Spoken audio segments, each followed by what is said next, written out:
பரிந்து மன்றாடுகிறவர்கள் பெற்றுக்கொள்ளக்கூடிய 3 விதமான ஆசீர்வாதங்கள். பரிந்து மன்றாடுகிற ஜெபத்துக்குள்ளே தங்களை அர்ப்பணித்து, இப்ப இது நீங்க ஊழியராக இருக்கணும் இல்லை, இந்த ஜெபத்துக்கு சபையில் இருக்கிற ஒவ்வொருவரும் ஜெபிக்கணும். ரட்சிக்கப்பட்டீங்கன்னா நீங்க ஜெபிக்கணும், ரைட்? 5 நிமிஷம் 10 நிமிஷம் ஜெபிக்கிற ஜெபம் அல்ல. பரிந்து மன்றாடுகிற ஜெபம் என்றால் நீண்ட நேரம் ஜெபிக்கிற ஜெபங்கள். சரி, முதலாவது என்னவென்றால், நல்ல கேட்கணும், பரிந்து மன்றாடுகிறவர்கள் விதைகளை விதைக்கிறவர்கள். விளங்கிட்டா? when you intercede you are sowing a seed. விளங்கிட்டா? நீங்க சபைக்காக ஜெபிக்கும் போது நேரம் எடுத்து ஜெபிக்கிறீங்க, பாரப்பட்டு ஜெபிக்கிறீங்க, அப்பொழுது நீங்கள் விதைகளை விதைக்கிறீங்க, விதைக்கிறீங்க. இப்ப ஆண்டவர் ஒரு நியதி வைத்திருக்கிறார் இந்த உலகத்தில், the law of seed, விதைப்பு அறுப்பு. விதைக்கிறவர்கள் அறுவடையை அடைவார்கள், கண்ணீரோடு விதைக்கிறவர்கள் கம்பீரத்தோட அறுப்பார்கள் என்று இருக்கு. அது தேவனுடைய சட்டம், இது தேவனுடைய நியதி. தேவன் அதை ஒரு நாளும் குழப்ப மாட்டார், அதை ஒரு நாளும் கேன்சல் பண்ண மாட்டார். நான் சொல்லுகிறதை கவனமா கேட்கணும். நாங்கள் மற்றவர்களுக்காக தேவன் எங்கள் இருதயங்களிலே வைக்கின்ற பாரங்களுக்காக நாம் பரிந்து மன்றாடும் போது நீண்ட வேளைகள் போராடி ஜெபிக்கிற ஒரு ஜெபம். அந்த ஜெபத்தை நாம் ஜெபிக்கும் போது நாம் விதைகளை விதைக்கிறோம். வெற்றியை, விடுதலையை காணும் வரைக்கும் ஜெபிக்கிற போராடுகிற ஜெபந்தான் பரிந்து மன்றாடுகிற ஜெபம். யோபு 42:10.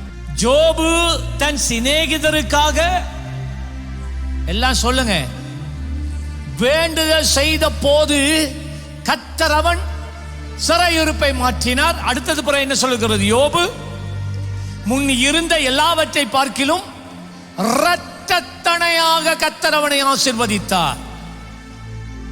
நல்லா கேட்கணும். ஜோபினுடைய வாழ்க்கை ஆரம்பத்தெடுங்க 1ஆம் அதிகாரத்தில் இருந்து. அந்த 1ஆம் அதிகாரத்தை எடுத்தால் ஜோபு ஒருபோது மற்றவர்களுக்காக பரிந்து மன்றாடுகிறவன் அல்ல. இன்றைக்கு இருக்கிற அநேகர் நீங்க அப்படிதான் செய்றீங்க. நீங்க உங்களுக்காக, உங்களுடைய குடும்பத்துக்காக, உங்களுடைய வருமானத்துக்காக, உங்களுடைய இதுக்கு தான் நீங்க ஜெபிக்கிறீங்க.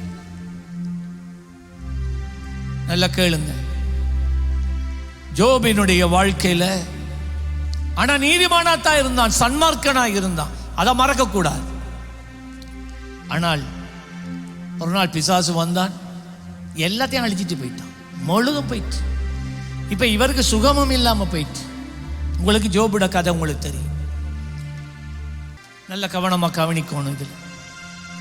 இப்ப அவன் ஒரு கட்டத்துக்கு வந்துட்டான், இனி நான் இழப்பதற்கு இனி ஒன்றுமே இல்லை, இழக்க வேண்டியது எல்லாம் இழந்தாச்சு. there is nothing more to lose. எல்லாம் இழந்துட்டேன், நான் இனி என்ன ஒரு கிழமை 2 கிழமை உயிரோட இருந்து நான் சாக போகிறவன். இப்ப அவருக்கு ஜெபிக்கிறதுக்கு யாரும் இல்லை, பிள்ளையும் இல்லை, குட்டியும் இல்லை, மனைவி எல்லாம் போயிட்டான், ஒன்றே இல்லை. இப்ப அவன் மண்டையில ஒரு காரியம் இறங்குது.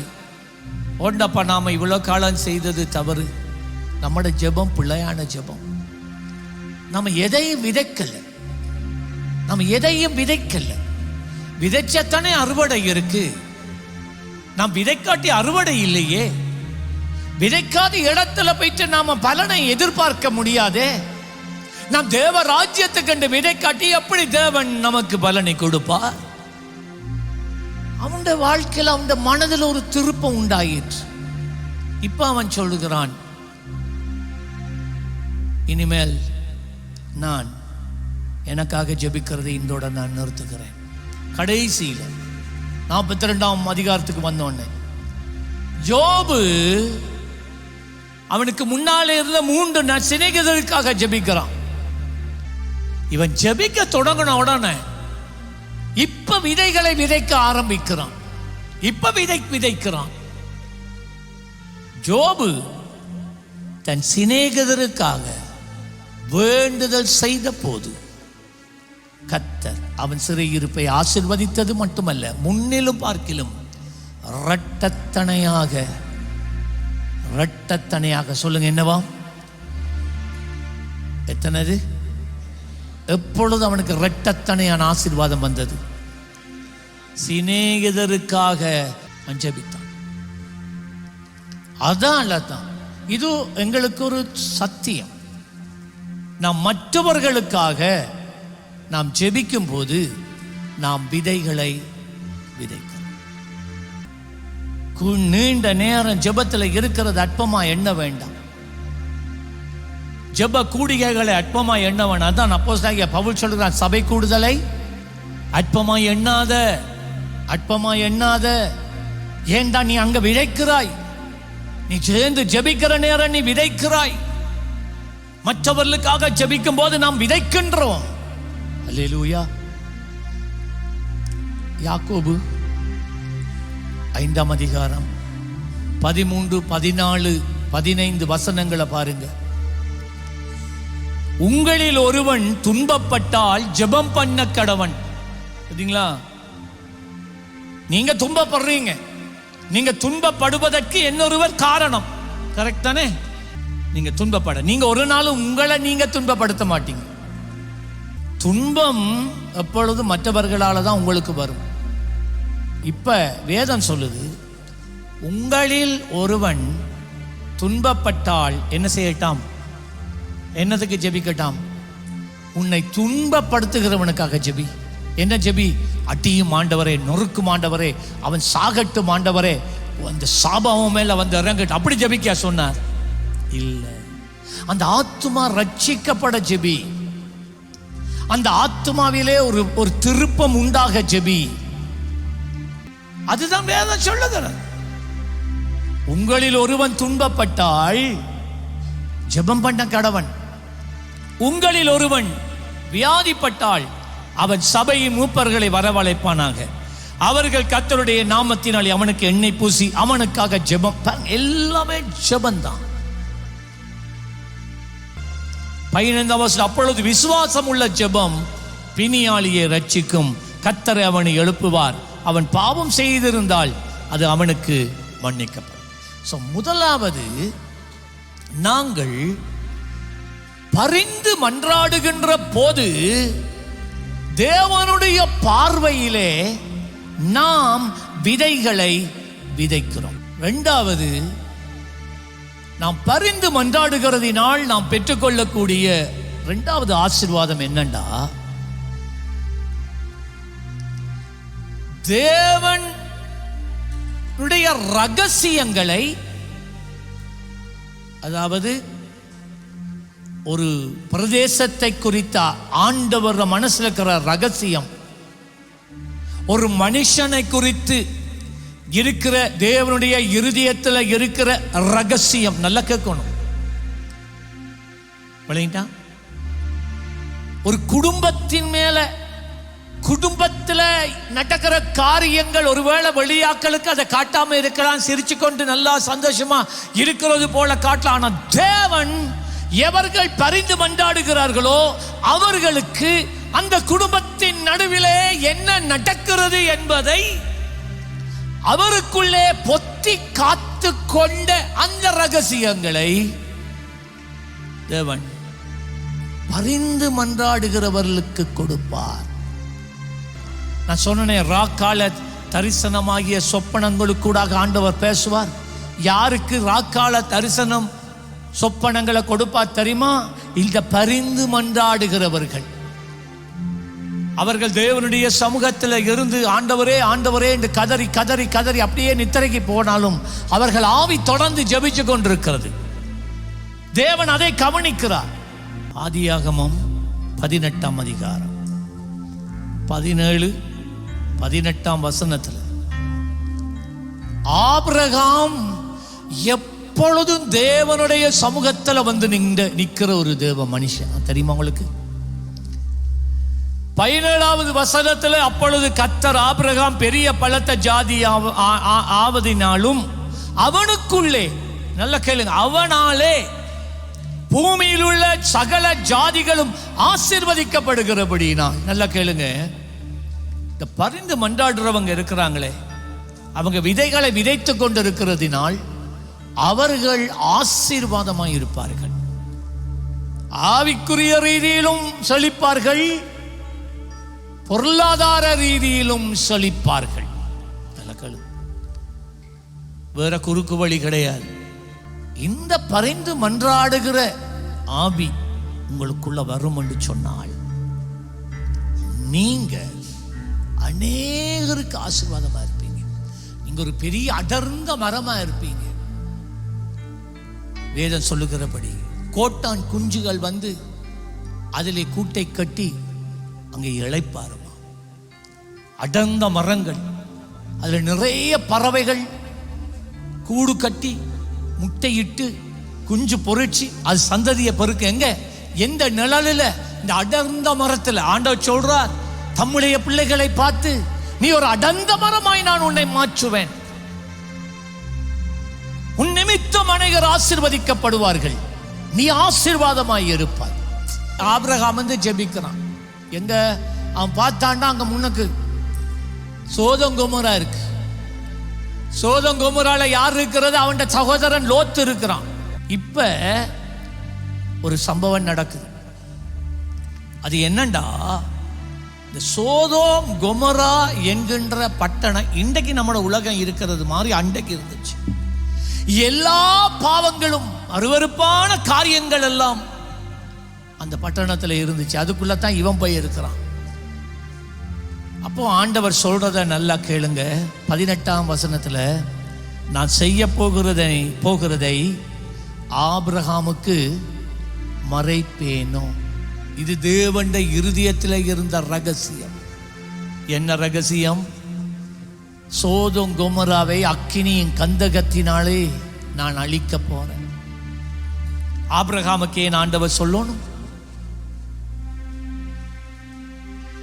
That is none of your business என்று சொல்லிட்டு போயிருக்கலாமே. அப்படி சொல்லல. ஆபிரகாம் அவ்வளவு பரிந்து மன்றாடுகின்ற ஒரு மனுஷன். ஆபிரகாமே, அடுத்த வசனங்களை வாசிக்கண்டா. டேய், அவங்களோட பாவம் கிரமம் வந்து எங்களை பரலோக தட்டிட்டு நாங்கள் எல்லாரையும் அழிக்க போகிறோம். ஆண்டவரே, இப்போ இவன் மைண்டில் என்ன ஓடுது? ஐயோ அந்த ஜனங்கள். என்ன ஓடுது? தண்ட லோத்து, தண்டை அவனோட மனைவி, பிள்ளைகள். ஐயோ ஆண்டவரே, அப்பா அவனோட இருந்த வேலைக்காரங்க, நான் அதை மறக்க வேணாம். அப்ப ஆபிரகாமுடைய இருதயம் உடைகிறது. ஆண்டவரே, இவங்க அழியணுமா? அழியக்கூடாதே. கெஞ்சி கேட்கிறேன், ஐயா ஒரு 50 பேர் நீதிமான்கள் இருந்தா நீங்க அழிக்காம விடுவீங்களா? ஆண்டவர் சொன்னா ஷுவர். ஆனா 50 பேர் இல்லையடா. ஆண்டவரே, கேட்கக்கூடாது. 40 இல்லையடா. 30 ஆண்டவரே இல்லையடா.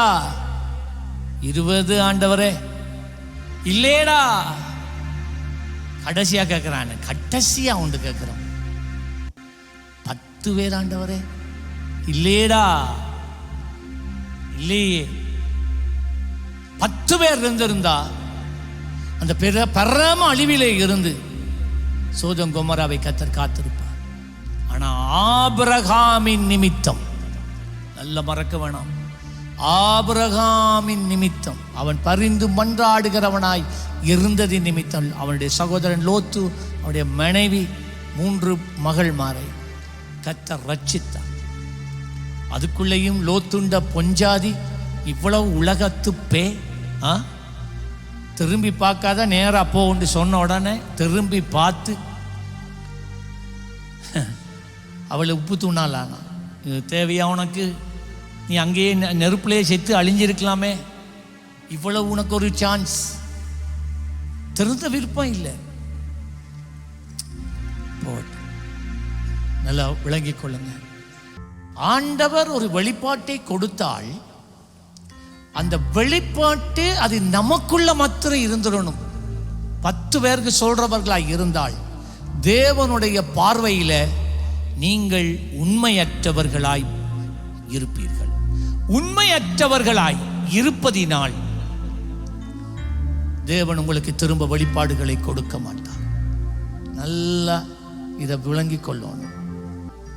ஆண்டவரே உன்னை நம்ப மாட்டார், கர்த்தர் உன்னை நம்ப.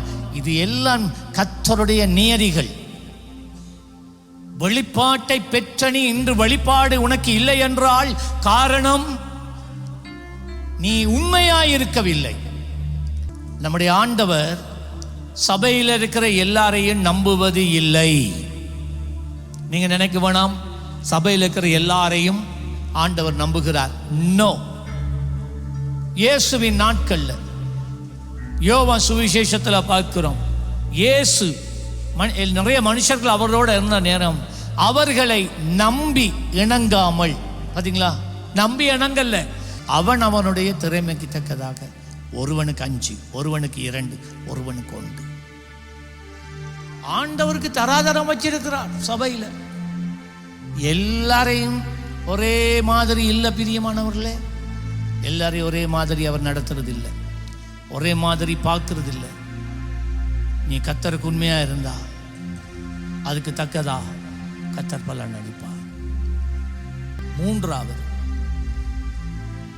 எவர்கள் பரிந்து மன்றாடுகிறார்களோ அவர்கள் தேவனுடைய பார்வையிலே உண்மையுள்ளவர்களாய் இருக்கிறபடியினால் அவர்களுக்கு அதிகாரமும் விசேஷித்த வல்லமையும் கர்த்தர் கொடுக்கிறார்.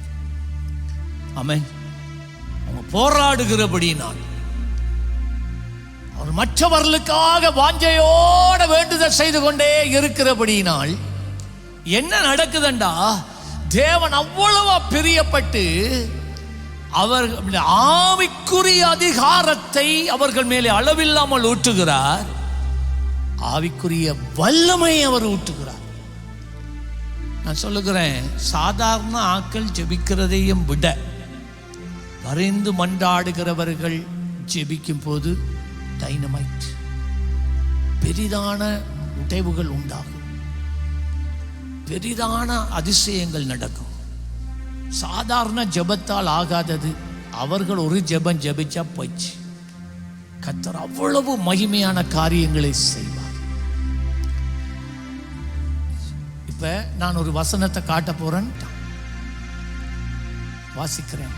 தானியேல் 4:16 அவனுடைய இருதயம் மனித இருதயமாய் இராமல் மாறும்படி மிருக இருதயம் அவனுக்கு கொடுக்கப்பட கடவது. இதான் ஜெபிக்கிறான். இல்ல கேளுங்க, ஜெபிச்ச ஜெபத்தை பாருங்க. மனுஷன் இருதயம் வேணாம் ஆண்டவரே, மிருகத்தில் இருதயத்தை கொடும்.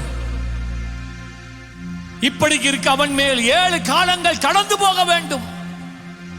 17 உன்னதமானவர் மனுஷருடைய ராஜ்யத்தில் ஆளுகை செய்து தமக்கு சித்தமானவனுக்கு அதை கொடுத்து மனுஷரில் தாழ்ந்தவனையும் அதன் மேல் அதிகாரியாய் இருக்கிறார் என்று நரஜீவன்கள் அறியும்படிக்கு.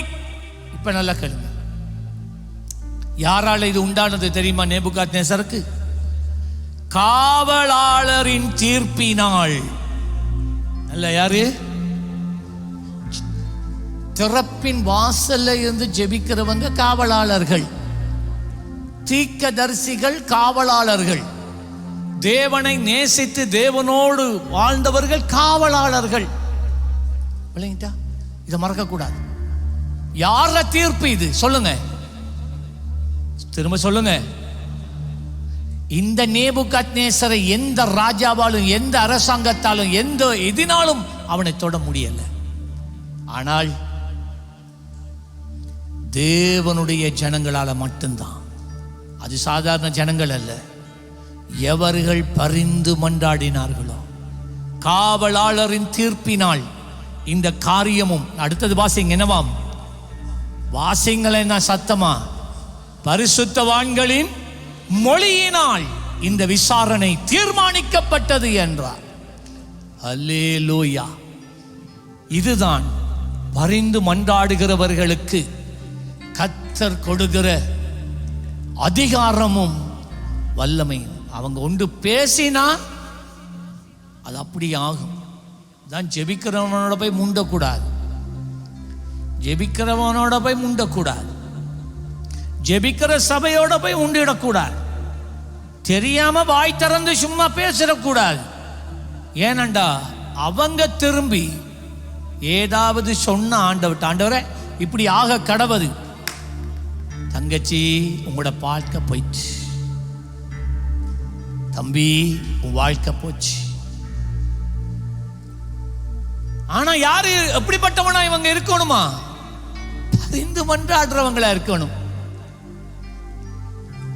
பரிந்து மன்றாடுகிறவனாய் இருக்கிற ஊழியக்காரனுடைய பேச்சு அது அதிகாரம் உள்ளதும் வல்லமையினால் நிறைந்ததுமாய் அவர்கள் பேசுவது சும்மா பேச மாட்டாங்க, தேவனுடைய ஆவியினால் நிறைந்து பேசுவாங்க. இன்னொரு உதாரணம் நான் காட்டுறேன்.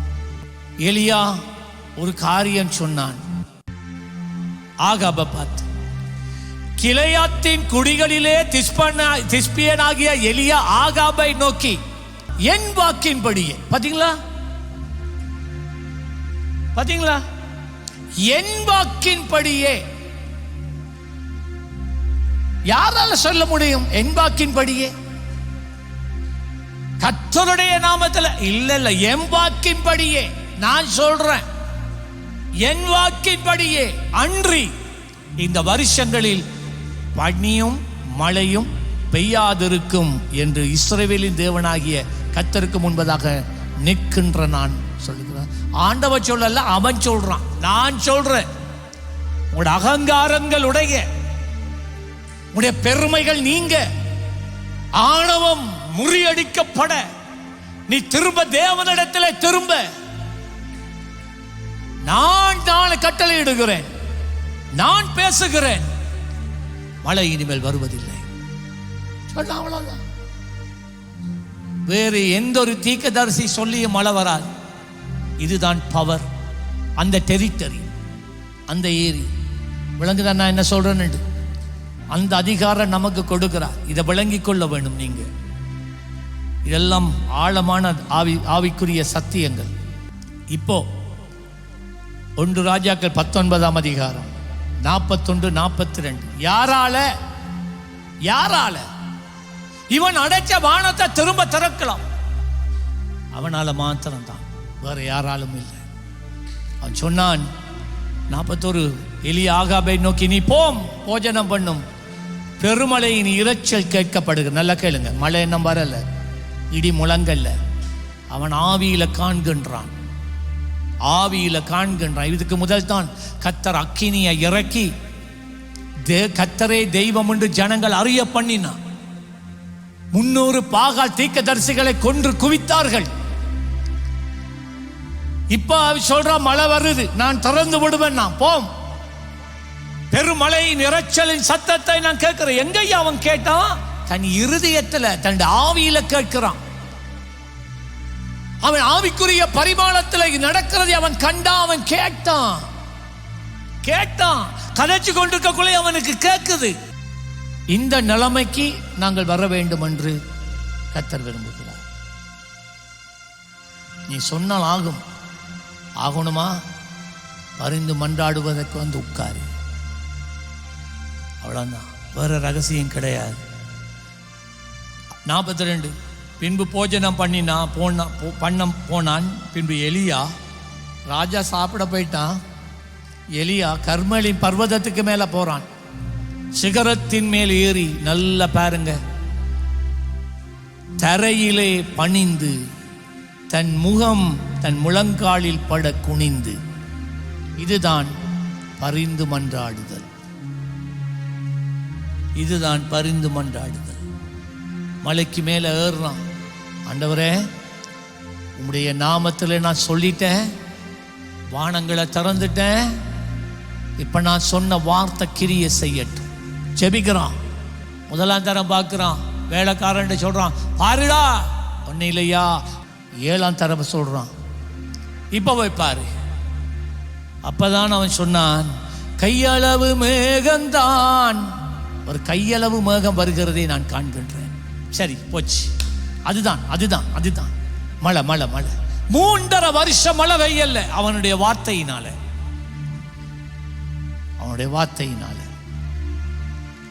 அவன் எப்ப பேசினானோ வாசல் திறந்தது, வானங்கள் திறந்தது. ராஜா அரண்மனைக்கு போய் சேர்றதுக்கு முதலே மலையில் அம்பிட்டு நல்லா தோஞ்சி பட்டை அடிச்சு போனார். ஹல்லேலூயா, ஹல்லேலூயா, ஆமென். இதுதான் வரப்பிரசாதம். இன்னைக்கு கேட்ட இந்த சத்தியத்தை அப்படியே விட்டுட்டு போக வேணாம். உங்களோட உள்ளத்தில் ஒரு தீர்மானம் எடுங்க, ஒரு மாற்றம் வரட்டும், ஒப்பு கொடுங்க. கர்த்தர் மகிமையானதை செய்வார். ஆமென்.